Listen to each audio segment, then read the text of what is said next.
He handed her divorce papers while she was still holding their newborns. Alistair Sterling, the ruthless CEO of Sterling Dynamics, thought he was cutting off dead weight. He thought his wife, Sarah, was just a poor, irrelevant orphan who brought nothing to his empire. He was wrong. Dead wrong. As Alistair walked out of that hospital room to marry his socialite mistress, he had no idea he had just declared war on the sole heiress of the Osiris Group, a hidden dynasty wealthier than the Rockefellers and Rothschilds combined. This isn't a fairy tale. This is the brutal, true story of how one man's arrogance cost him everything. The beep of the heart monitor was the only sound in the VIP suite of St. Jude's Hospital in London. Outside, the grey English rain battered the windows, but inside, the air was sterile and suffocatingly still. Seraphina Sterling, Sarah to the few people who actually cared about her, lay exhausted against the pillows. Her dark hair was plastered to her forehead, her skin pale and translucent. In the 3 bassinets next to her bed lay 3 tiny miracles: Leo, Arthur, and Ivy. Triplets. They had arrived early, fragile but fighting, just an hour ago. The door clicked open. Sarah's tired eyes lit up. She expected Alistair. She expected her husband of 2 years to rush in, eyes wide with the mix of terror and joy that every new father feels. She expected him to kiss her forehead and marvel at the impossible reality of 3 new lives. Alistair Sterling did walk in, but he didn't look at the bassinets. He didn't look at the monitors. He looked at his watch, a limited edition Patek Philippe that cost more than the house Sarah grew up in. "Alistair," Sarah breathed, her voice raspy. "They're here. It's triplets." Alistair stopped at the foot of the bed. He was impeccable as always, a charcoal bespoke suit from Savile Row, his tie perfectly knotted, his jawline sharp enough to cut glass. But his eyes were glacial. "I know," he said. His voice wasn't warm. It was businesslike, the same tone he used when firing a redundant vice president. "I spoke to the doctor." "Come see them," she whispered, shifting painfully to make room. "Leo looks just like you." Alistair didn't move. He reached into his inner suit jacket pocket. He didn't pull out a gift. He didn't pull out a camera.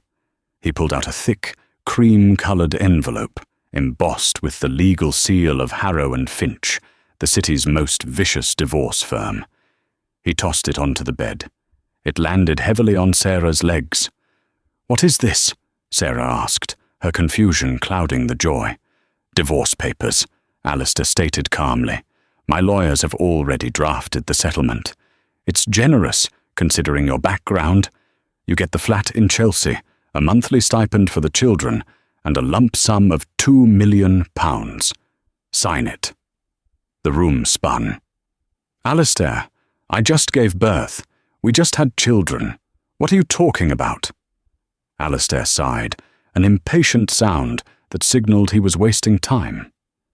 "Sarah, let's be realistic. This marriage has been over for months. I needed a wife who could help me navigate the merger with the captured European markets. I needed connections, capital, a pedigree. He looked her up and down with a sneer of distaste. "You're a distraction. You have no family, no name, no leverage. And now, with 3 children, you'll be nothing but a burden." "A burden?" Sarah's voice trembled. "I have supported you for 2 years. I organized your life. I helped you secure the tender with the Japanese delegation." "You poured tea!" Alistair snapped, his mask slipping for a second. "You are a nobody, Sarah, and Sterling Dynamics is in crisis. I'm marrying Isabella Vane next month. Her father sits on the board of the Reserve Bank. That is the kind of partner I need, not a charity case I picked up from a library." Isabella Vane. The name hung in the air like poison. Sarah knew her, the tall, blonde, aristocratic daughter of Lord Vane. She was everything Sarah wasn't: loud, public, and incredibly wealthy. "You're leaving me for Isabella?" Sarah asked, a strange calm settling over her. "Because she has money." "Because she has power," Alistair corrected, checking his watch again. "The board is voting on my CEO retention package on Monday. The Vane family's vote guarantees my position. Being married to you, it's a liability." He took a gold fountain pen from his pocket and uncapped it. "Sign the papers, Sarah. Don't make this ugly. If you fight me, I'll bury you in legal fees until you're on the street. I'll take full custody, and you'll never see these kids again. Take the $2 million and go." Sarah looked at the man she had loved. She looked at the triplets, sleeping unaware of their father's cruelty. She realized then that the man standing there wasn't a father. He was a corporation in a human suit. "Give me the pen," Sarah said softly. Alistair raised an eyebrow, surprised by her lack of hysterics. He handed it to her. Sarah didn't read the terms. She flipped to the back page and signed her name, Seraphina Caldwell Sterling. The scratch of the nib was loud in the silent room. She handed the papers back. "Good girl," Alistair smirked, sliding the documents back into his jacket. "The driver will take you to the Chelsea flat once you're discharged. Don't contact me unless it's an emergency regarding the children's medical bills, though the stipend should cover it." He turned on his heel. He didn't look at the babies once. "Alistair!" Sarah called out, just as his hand touched the doorknob. He paused, looking back over his shoulder. "Make sure you spell my name right on the press release," she said, her voice dropping an octave, losing all the trembling weakness. "You're going to want to remember it." Alistair laughed, a short, dismissive bark. "Goodbye, Sarah." The door clicked shut. Sarah lay there for a full minute, listening to the rain. Then she reached for the bedside phone. She didn't dial a friend. She didn't dial a taxi. She dialed a number from memory, a number that hadn't been used in 3 years, a number that connected directly to a secure line in Zurich. "It's done," she said into the receiver.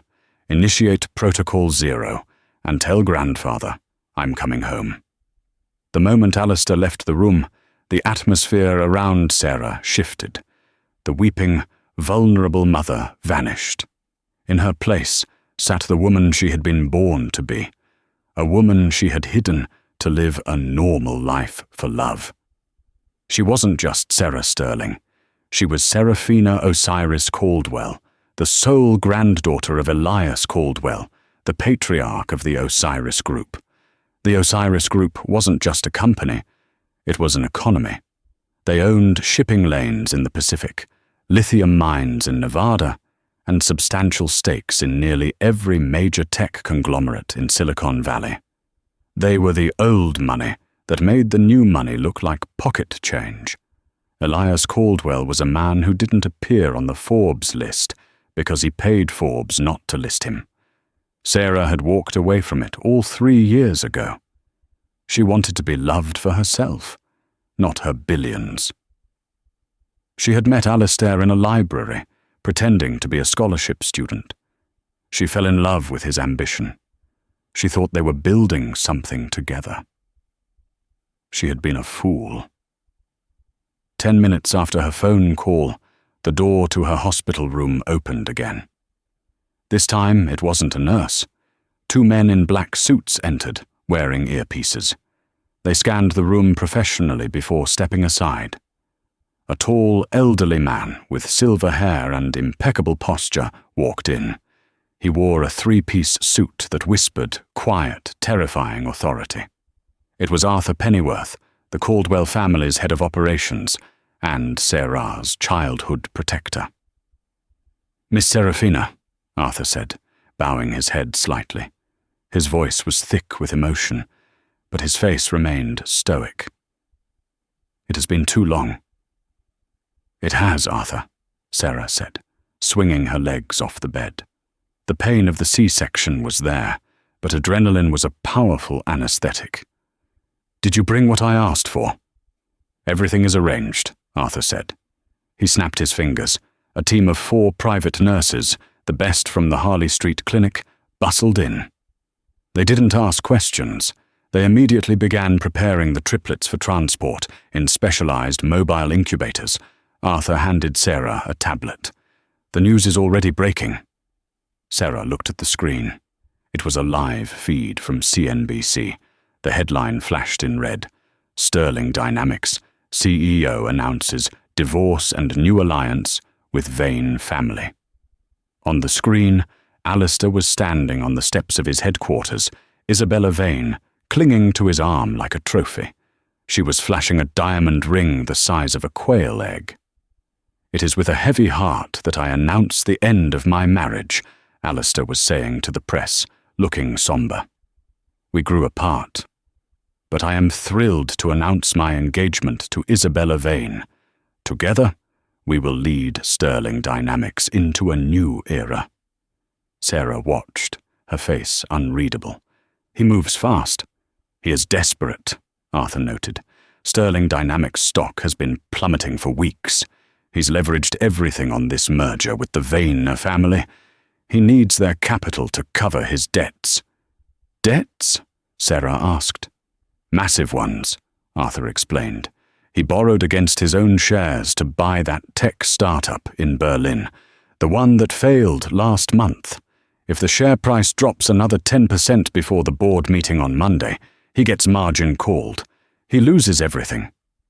Sarah looked at the screen where Alistair was smiling, looking like the king of the world. He had discarded her and their children to save his stock portfolio. "Arthur," Sarah said quietly, "who holds the debt on Sterling Dynamics?" Arthur swiped the screen on the tablet to show a complex financial chart. "Technically, it's a consortium of banks, Deutsche Bank, JP Morgan, and a private equity firm called Blackwood Holdings." Sarah smiled. It was a cold, terrifying smile. "And who owns Blackwood Holdings?" Arthur paused, a glint of mischief in his old eyes. "Blackwood is a subsidiary of the Osiris Group, Miss Serafina. You own it." The silence in the room was deafening. "So," Sarah said, looking at her babies who were now safely tucked into the transport incubators. "I own his debt. I own the mortgage on his headquarters. I own the loans on his private jet." "You own him," Arthur confirmed. "He just doesn't know it yet." "Good," Sarah said, standing up. She winced, but Arthur offered her an arm and she took it. "Buy the rest of it." Arthur blinked. "The rest of what, miss?" "The debt," Sarah said, walking toward the door. "Buy the debt from Deutsche Bank and JP Morgan. Offer them 110 cents on the dollar. I want to be the sole creditor of Sterling Dynamics by Monday morning." "That will cost approximately $4 billion, Arthur warned, "and it will require your grandfather's signature." "Grandfather won't mind," Sarah said, stepping out into the hallway. "He always hated Alistair. Besides, I'm not doing this for me." She looked at the 3 incubators being wheeled down the private corridor toward the freight elevator, where a helicopter was waiting on the roof. "I'm doing this for Leo, Arthur, and Ivy. Alistair wanted a power move. I'll give him a power move." They reached the roof. The rain was lashing down, but the rotor blades of the massive Sikorsky helicopter, painted matte black with the subtle gold Osiris crest, cut through the storm. As Sarah was helped into the leather seat of the chopper, her phone buzzed with a notification. It was a text from Alistair. Text from Alistair. "I forgot to mention, I'm cancelling your credit cards tomorrow. Don't spend the settlement money all at once. Good luck." Sarah looked at the text. She didn't reply.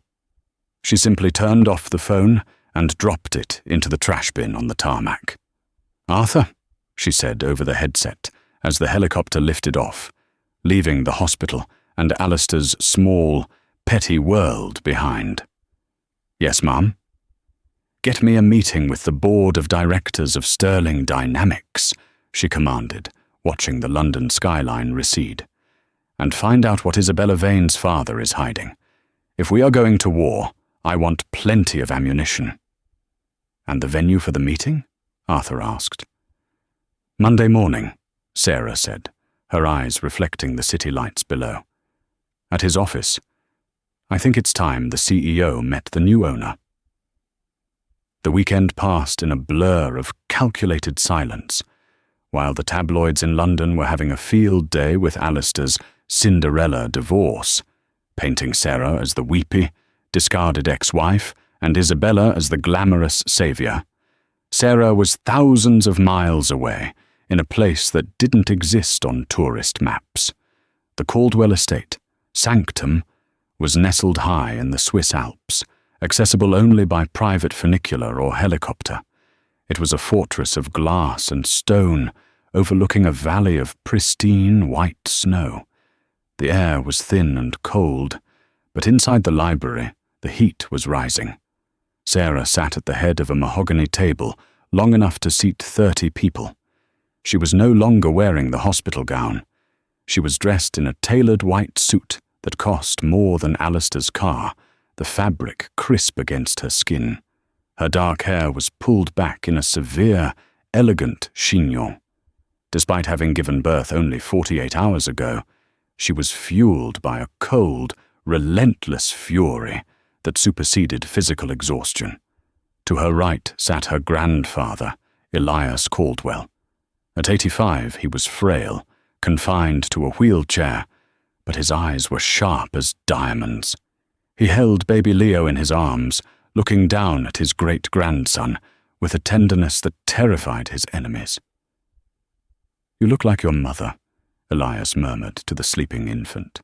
He looked up at Sarah. "And you, my dear, look like me when I destroyed the copper cartel in 78. "I don't just want to destroy him, grandfather," Sarah said, her voice steady. She took a sip of water, her hand perfectly still. "I want to dismantle him, piece by piece. I want him to understand the weight of his mistake." "Then do not strike at his money," Elias advised, shifting Leo gently. "Money he can lose and make back. Strike at his pride. Alistair Sterling's god is his reputation. He believes he is a genius. Show the world he is a fool." Arthur Pennyworth entered the room, flanked by 2 forensic accountants who looked like they hadn't slept in days. They carried stacks of documents that smelled of ink and secrets. "Report," Sarah commanded. "We've dug into the Vane family finances," Arthur said, placing a thick dossier on the table. "Isabella's father, Lord Vane, is broke." Sarah raised an eyebrow. "Explain. He sits on the Reserve Bank board. He owns half of Kensington." "It's all smoke and mirrors," Arthur said, a small, grim smile playing on his lips. "Lord Vane is leveraged to the hilt. He's been moving money between offshore shell companies to hide massive gambling debts in Macau. He's counting on Alistair's merger to bail him out." Sarah let out a low, incredulous laugh. It echoed in the large room. "So, Alistair is marrying Isabella for her money? And Isabella is marrying Alistair for his money?" "Precisely," Arthur nodded. "They are 2 drowning swimmers trying to use each other as a life raft." "Does Alistair know?" Sarah asked. "No. Lord Vane's books are cooked very well. It took our AI algorithm 6 hours to find the discrepancies. Alistair's due diligence team wouldn't catch it in a month." Sarah stood up and walked to the floor-to-ceiling window. She looked out at the snow, watching a hawk circle the valley. "If I expose Lord Vane now," she mused, "the merger collapses. Alistair's stock crashes. He goes bankrupt." "Too easy," Elias grunted from the end of the table. "A quick death is a mercy." "Agreed." Sarah turned back, her eyes gleaming with a dangerous light. "Let the merger proceed. Let him sign the papers. Let him tie himself, legally and financially, to the Vane family's sinking ship. And then we pull the plug." There is one more thing, Arthur said, hesitating slightly. The board meeting on Monday. Alistair plans to use the meeting to formally oust you from the company health plan and revoke your security clearance. He wants to erase you completely before the press conference at noon. Revoke my security clearance? Sarah asked. I never had one. I was just the wife. He gave you a clearance level of spouse, which allows access to the building's nursery and cafeteria, Arthur clarified. He wants to make a show of stripping even that away. He wants the minutes of the meeting to reflect that you are persona non grata. Sarah's jaw tightened. He wants a show. I'll give him a show. We have acquired 51% of the debt, as requested, Arthur continued. But we also made some strategic purchases this morning. The Caldwell Trust now owns the building that houses Sterling Dynamics headquarters. We also bought the PR firm that represents them. He's renting his own office from me? As of 9:00 a.m. this morning, yes. And we raised the rent by 300% effective immediately. Sarah smiled. It wasn't a happy smile. It was the smile of a predator who had just locked the cage door. Prepare the jet, Arthur. I need to be in London by sunrise on Monday. And call the tailor. I need a dress. Something black. Something that says widow and executioner at the same time. And the children? Elias asked, clutching Leo a little tighter. They stay here with you, grandfather, Sarah said, walking over and kissing the old man's cheek, then kissing the soft heads of Arthur and Ivy in their bassinets. They are the heirs to the Osiris throne. They need to be safe. She looked down at her children one last time. Daddy didn't want you, she whispered to them. But don't worry. Mommy's going to buy you the world. Monday morning in London was crisp and cold. The Sterling Dynamics Tower, a jagged shard of steel and glass piercing the skyline of the financial district, was buzzing with energy. Today was the day. The Vane-Sterling merger was to be finalized. The lobby was packed with journalists, cameras flashing as dignitaries and shareholders arrived. It was a circus, and Alistair was the ringmaster. In the penthouse boardroom on the 40th floor, Alistair Sterling paced the floor. He looked magnificent, radiating confidence. Isabella Vane sat in a corner chair, scrolling through her phone, looking bored but expensive. She wore a cream suit that screamed old money, completely unaware that her credit cards were currently maxed out. Are the papers ready? Alistair barked at his legal team. Yes, Mr. Sterling, his chief counsel said nervously, shuffling papers. But we have a slight problem. The building management sent a notice this morning. They're claiming a lease violation. Pay the fine. Alistair waved his hand dismissively. I don't have time for landlords. Once the Vane capital hits our accounts at noon, I'll buy the damn building. Actually, the lawyer stammered, sweating. The building was sold over the weekend. The new owners are aggressive. I don't care if it's the king himself, Alistair snapped. Focus on the vote. I need the board to approve the CEO retention package before the merger signs. I want my bonus locked in. The double doors opened, and the board of directors filed in. 12 men and women in grey suits, looking sombre. They took their seats around the oval glass table. Alistair took his place at the head. Ladies and gentlemen, thank you for coming. We have a historic day ahead of us. But first, housekeeping. Item 1. The formal removal of Seraphina Sterling from all company associations. He chuckled dryly. It's a formality, of course. She has no role here, but my lawyers advise a clean break to prevent any future claims. Is that really necessary, Alistair? Asked George, one of the older board members. The woman just gave birth on Friday. It seems excessive.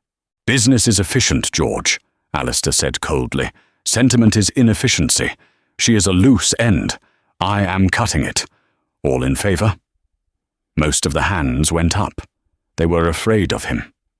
Motion carried. Alistair slammed his hand on the table. Now, on to the merger. Boom! The heavy double doors of the boardroom didn't just open. They were thrown wide with a force that rattled the glass walls. Every head turned.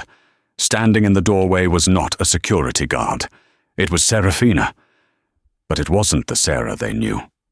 The woman standing there wore a structured black Dior dress that hugged her postpartum frame. A wide-brimmed black hat tilted dangerously over one eye, and heels so sharp they could be weapons. She wore dark sunglasses, though it was indoors. Behind her stood Arthur Pennyworth and two mountains of men who were clearly private military contractors. Sarah? Alistair stood up, confused. How did you get past security? Get out! You're trespassing. Sarah didn't speak. She walked into the room. The sound of her heels on the marble floor was a slow, rhythmic clack. Clack. Clack. She stopped at the opposite end of the table, facing Alistair.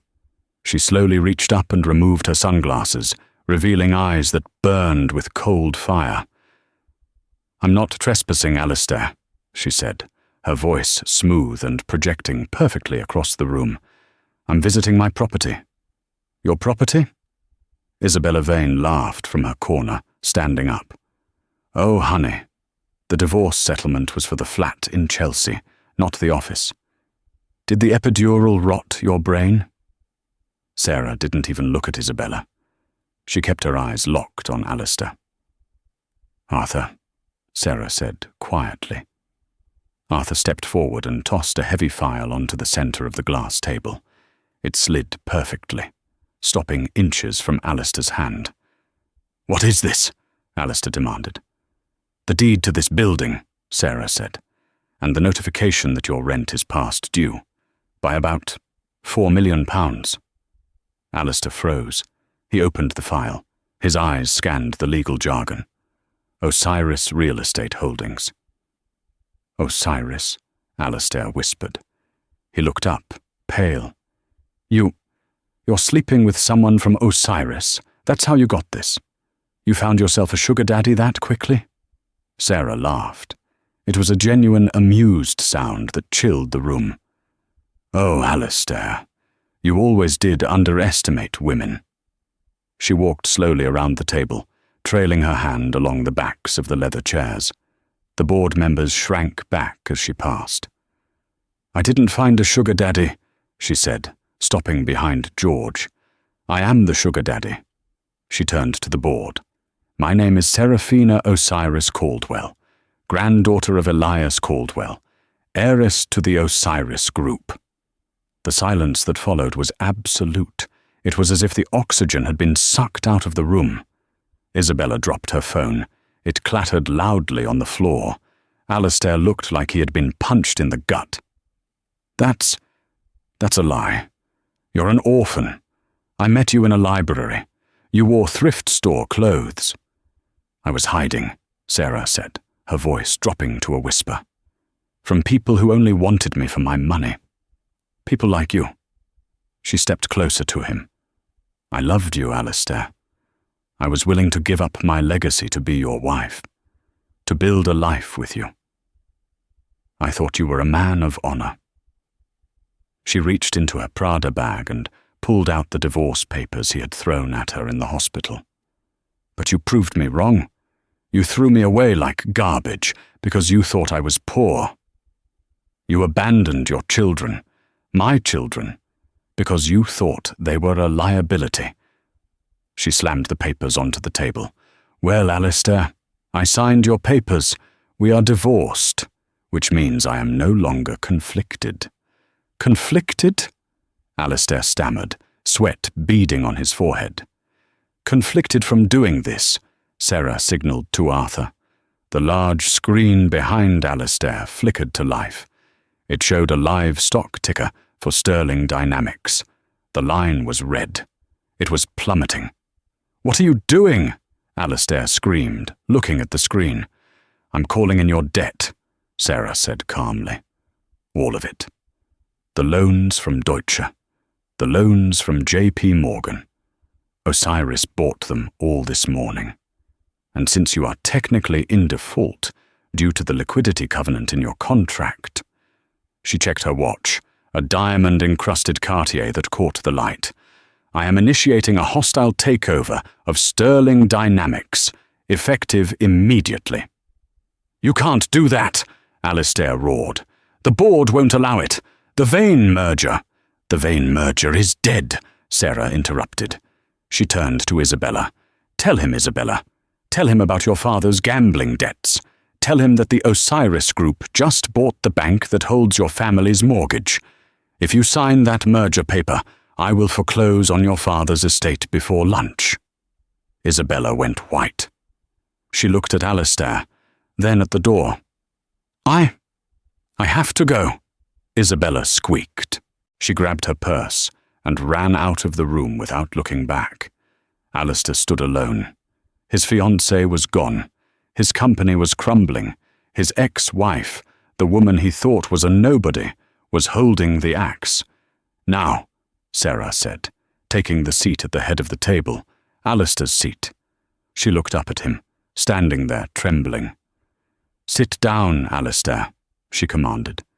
We have a lot to discuss, specifically custody. And I promise you, this is going to be very expensive. The air in the boardroom was recycled, cool, and smelled faintly of floor polish and fear.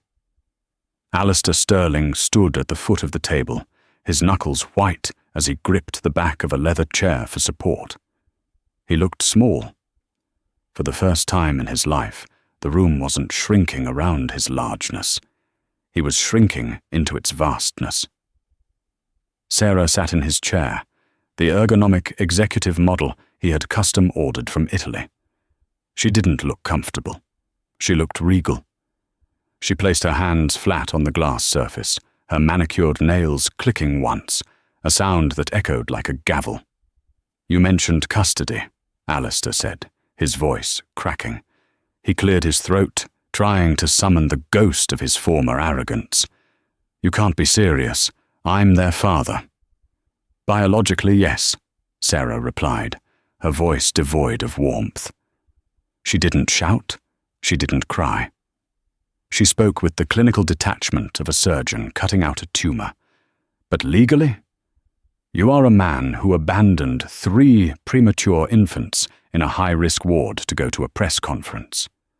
You are a man who signed a document relinquishing your rights in exchange for a quick divorce. Do you remember the clause on page 12, Alistair? Alistair blinked, sweat stinging his eyes. I didn't read page 12. I know, Sarah said softly. It stated that in the event of an uncontested divorce, initiated by you within 48 hours of birth, full legal and physical custody defaults to the mother, with the father waiving all visitation rights in perpetuity in exchange for the financial settlement. She paused, letting the words sink in. You sold your children for £2 million, Alistair. And the irony is, you haven't even received the check yet. The board members shifted uncomfortably. George, the senior director who had questioned Alistair earlier, cleared his throat. Ms. Caldwell, George stammered, addressing her by her true name. If the Osiris Group is indeed the majority debt holder, we serve at your pleasure. The board is prepared to cooperate fully. Alistair whipped his head around. George, you coward. I built this company. You leveraged this company into the ground, Alistair, George said, refusing to meet his eyes. And frankly, your behavior towards your wife, it's a PR nightmare waiting to happen. We have a fiduciary duty to the shareholders. I am the majority shareholder, Alistair screamed. Not anymore, Arthur Pennyworth spoke up from the corner, holding a tablet. As per the terms of the loan agreements you signed with Blackwood Holdings, default on payment, triggers a clause allowing the creditor to seize equity as collateral. As of 10 minutes ago, the Osiris Group has converted your debt into stock. We now own 82% of Sterling Dynamics. Alistair felt his legs give out. He slumped into the chair behind him. It was over. The math was undeniable. Sarah stood up. She walked slowly toward him. The board members watched, mesmerized. She stopped inches from him, looking down.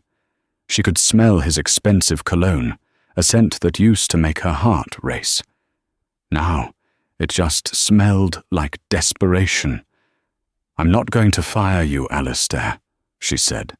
Alistair looked up, a flicker of hope in his eyes. You're not?" "No," Sarah smiled, and it was the coldest thing in the room. "Firing you would be too easy. It would let you play the victim. You'd go on podcasts and talk about how the big bad heiress stole your company." She leaned in close. "I'm keeping you on, as a consultant. Your salary will be minimum wage. Your office will be moved to the basement. Storage B, I believe, next to the boiler room. You will have no voting power, no budget, and no team. But you will have a front row seat to watch me take this company, which you drove into the dirt, and turn it into something magnificent." "I won't do it," Alistair hissed. "I'll quit."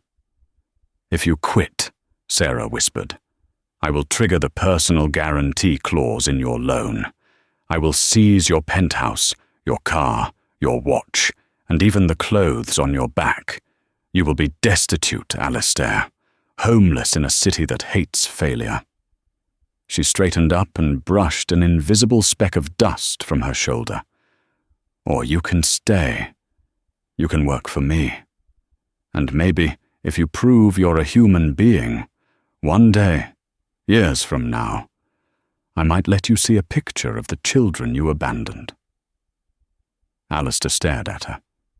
He saw the resolve in her eyes. He saw the immense, crushing weight of the Osiris Empire standing behind her. "Security," Sarah called out calmly. 2 burly guards stepped forward. "Mr. Sterling needs help moving his personal effects to his new office," Sarah said, turning her back on him to face the board. "Please ensure he doesn't take any company property. That includes the corporate phone and the laptop." "Sarah, please," Alistair's voice broke, stripped of all pride. "Don't do this in front of them." Sarah didn't turn around. "Agenda item 2, she announced to the board, ignoring the man being manhandled by security behind her. Restructuring the executive compensation package to fund a new on-site daycare center for employees. As the guards dragged a protesting Alistair out of the glass doors, the last thing he saw was his wife, the woman he had called a nobody, taking command of the room with a grace he had never possessed. 3 weeks later, London was grey, but the tabloids were ablaze with colour. The story had leaked. Not the whole story, Sarah was too careful for that, but the parts that mattered. The headline of the Daily Mail read, "The Billion-Dollar Baby, Sterling CEO ousted by secret heiress wife." Below it was a photo of Sarah leaving the headquarters, looking impeccable in a trench coat, carrying a baby carrier, flanked by security. Inset was a grainy photo of Alistair Sterling eating a sandwich on a park bench, looking dishevelled. Alistair sat in Storage B. It wasn't an exaggeration. The room was a converted supply closet in the basement of the Sterling Tower. There were no windows. The hum of the boiler room through the wall was a constant, maddening drone. His desk was a scratched metal table, his chair a wobbly plastic thing that hurt his back. He had no assistant. He had no emails to answer because no one included him on chains anymore. His job, as defined by the new HR director, was historical data entry. He was digitizing paper files from the 1990s. It was purgatory. At 12:30 p.m., his personal phone buzzed. It was the only luxury he had left, though he was struggling to pay the bill. It was Isabella Vane. Alistair stared at the screen. She hadn't spoken to him since she fled the boardroom. He hesitated, then answered.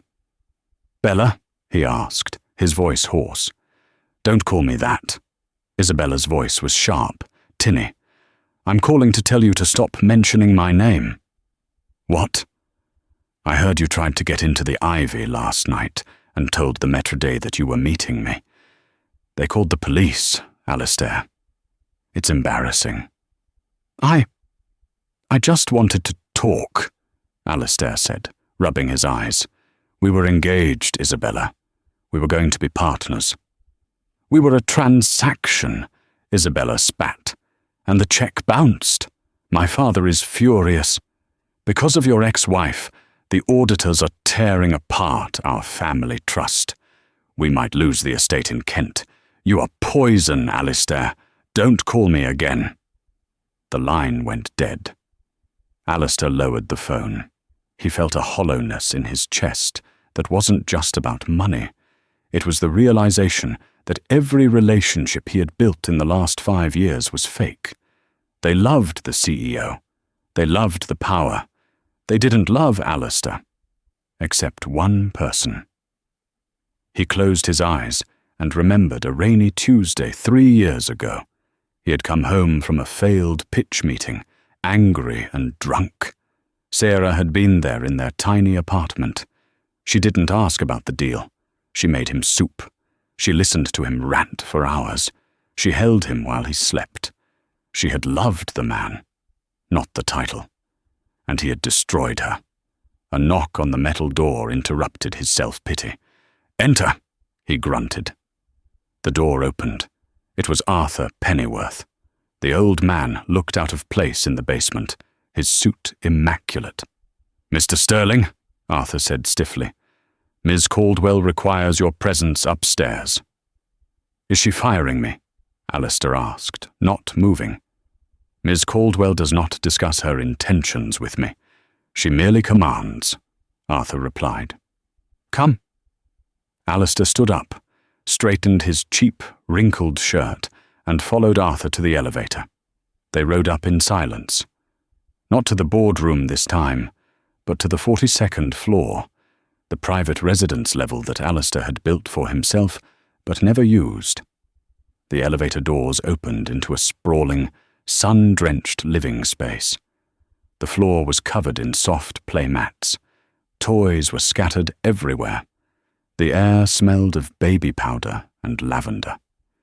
Sarah was sitting on a rug near the window, holding a bottle for one of the babies. The other 2 were asleep in a high-tech crib that looked like a spaceship. She didn't look up when he entered. "Sit over there, Alistair, on the stool." Alistair sat on a wooden stool near the door, 20 feet away from his children. He felt a physical pull toward them, a biological ache he hadn't expected. "Which one is that?" he asked, his voice trembling. "This is Ivy," Sarah said softly, rocking the baby girl. "She has my eyes, but she has your chin. Unfortunately for her." "Sarah, Alistair started, but the words died in his throat. What could he say? "I'm sorry." It wasn't enough. "I didn't bring you here for an apology," Sarah said, reading his mind. She burped Ivy gently and placed her in the crib. She stood up and walked toward him, stopping a few feet away. "I brought you here because Leo needs surgery." Alistair's blood ran cold. "Surgery? What? Why?" "A heart defect," Sarah said calmly. "It's common in triplets. He needs a valve repair. The best surgeon in the world is in Boston. We leave tonight." Is he going to be okay?" Alistair asked, terror gripping him. "He will be fine. I have the resources to ensure he gets the best care in history," Sarah said. "But the doctors asked for family medical history, specifically paternal history." She handed him a clipboard. "I don't know your family medical history, Alistair. You never talked about your parents. You said you were a self-made man who sprang from the earth." Alistair looked at the form, My father. He died of a heart attack at 50. My grandfather, too. Sarah nodded slowly. Vital information. Information that could save Leo's life. Information you were too busy hiding to share. I was ashamed, Alistair whispered. They were coal miners. Poor. I wanted to be different. And now you are, Sarah said. You are worse. They worked hard to feed their families. You threw yours away. She took the clipboard back. Fill this out. Every detail. No lies. If you lie and it complicates Leo's surgery, I will not just destroy you financially. I will erase you from history. Can I see him? Alistair asked, tears finally spilling over. Just for a second, before you take him to Boston? Sarah looked at him. She looked at the man who was broken, crying on a stool in his own former penthouse. She considered it. The old Sarah would have said yes. The old Sarah would have hoped this was a turning point. But the new Sarah was a mother protecting her cubs from a predator. No, she said. Alistair flinched as if she had struck him. You aren't a father, Alistair. You're a donor. You gave up the right to comfort him when you walked out of that hospital room. She pointed to the elevator. Go back to the basement. Fill out the form. Arthur will collect it in an hour. And pray for Leo, because he's the only son you'll ever have. Sarah turned her back on him and walked back to the cribs. She picked up Leo, who was stirring, and held him close, shielding him with her body. Alistair sat there for a moment, watching the family he could have had. The wealth, the power, the legacy. It was all right there. And he was on the outside, looking through the glass. He stood up, his legs heavy as lead, and walked back to the elevator. As the doors closed, cutting off the view of his wife and children, Alistair Sterling finally understood the true cost of his ambition. He was a billionaire in debt, but a pauper in life. The elevator descended, taking him down, down, down into the dark. A year had passed since the rain-soaked night in St. Jude's Hospital.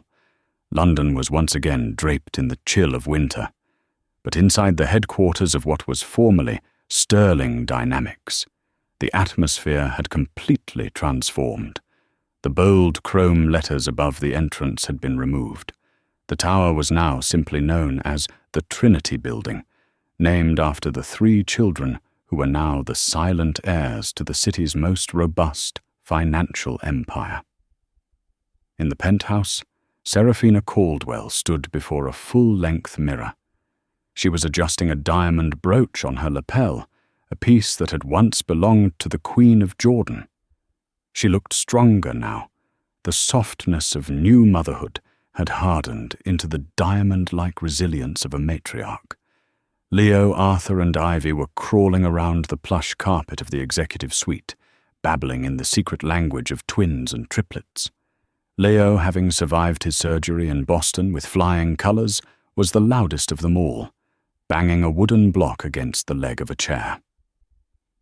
The helicopter is ready, Miss Caldwell, Arthur Pennyworth said, entering the room. He looked at the children with a grandfatherly warmth before turning his professional gaze to Sarah. And he's waiting in the lobby as requested. Sarah's hand paused on the brooch. Does he know? He knows it is his final day, Arthur confirmed. Sarah nodded. She picked up Leo, balancing him on her hip. Let's go.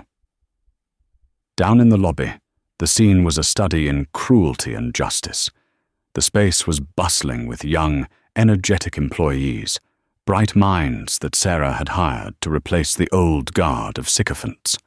They walked with purpose, carrying tablets and coffee, building the future.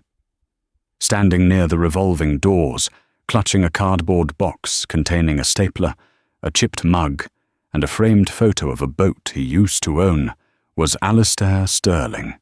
He had aged 10 years in 12 months. His hair was greying at the temples, his posture stooped from endless hours in the basement archive room. The bespoke suits were gone, replaced by off-the-rack slacks that didn't quite fit. He looked like a ghost haunting his own life. The elevator chimed. The lobby went silent. Sarah emerged, flanked by security and nannies carrying Arthur and Ivy. She walked with a stride that parted the sea of employees. She stopped 10 feet from Alistair. He looked up, his eyes weary. When he saw Leo on her hip, healthy, rosy-cheeked, and looking exactly like a miniature version of himself, Alistair's breath hitched. "He looks good," Alistair whispered, his voice cracking. "Strong." "He is," Sarah said simply. "He's a fighter. He gets that from me." Alistair looked at the box in his hands, then back at Sarah. "I finished the digitization project. Every file from 1985 to present. It's all on the server." "I know," Sarah said. "I checked your work. It was adequate." "So," Alistair swallowed hard. "This is it? I'm fired?" Sarah motioned to Arthur Pennyworth, who stepped forward and handed Alistair a thick envelope. "This is not a severance package," Sarah said coldly. "This is a plane ticket, one way." Alistair opened the envelope. His hands shook. "Perth? Australia?" "The Osiris Group owns a lithium mine in Western Australia," Sarah explained. "It's a grueling operation. Dust, heat, isolation. They need a shift manager for the logistics department. The pay is fair. The housing is modest." Alistair stared at her. "You're banishing me." "I'm giving you what you pretended to be," Sarah said, stepping closer, her voice dropping so only he could hear. "You told everyone you were a self-made man. You lied about your struggle. You lied about your grit. Well, Alistair, here is your chance. Go to the mines. Work with your hands. Build a life that actually belongs to you, instead of stealing one from a woman you underestimated." "And if I refuse?"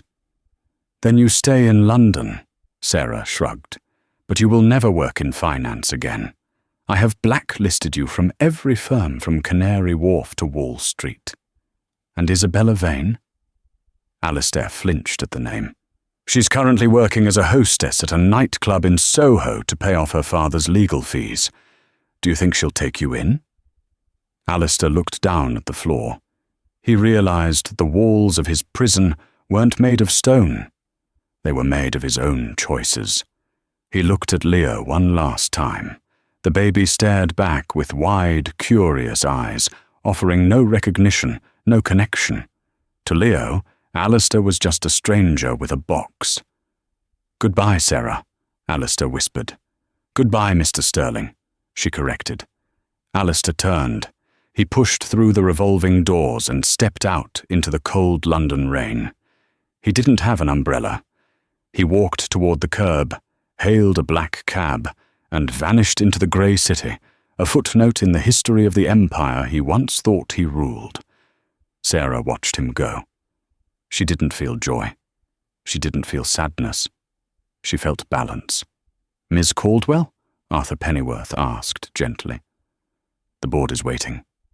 Sarah turned back to the lobby, to the warmth, to the future. She kissed Leo on the head. "Let's go, Arthur." She smiled, the first genuine, unburdened smile she had worn in years. "We have an empire to run." And so the balance of power shifts. Alistair Sterling learned too late that true wealth isn't found in bank accounts or boardrooms. It's found in loyalty, family, and integrity.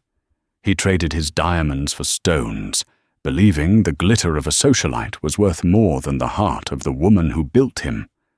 Now, he creates a new life in the dust of the outback, while Serafina raises their children to be everything he never was: honest, kind, and undeniably powerful. It's a brutal reminder that in the game of life, you never underestimate the person standing beside you. You never know when the nobody holding your hand is actually the queen holding the keys to the kingdom. Alistair Sterling walked away from a dynasty, and in the end, The only thing he managed to keep was his pride, and even that eventually cost him everything. What do you think? Did Alistair deserve a second chance, or was Sarah's punishment exactly what he needed? Would you have sent him to the mines, or would you have let him see his children? Let me know in the comments below. I read every single one. If you enjoyed this story of revenge, redemption, and secret billions, please smash that like button. It helps the channel immensely. And don't forget to subscribe and ring the notification bell so you never miss out on the next real-life drama story. Until next time, stay sharp.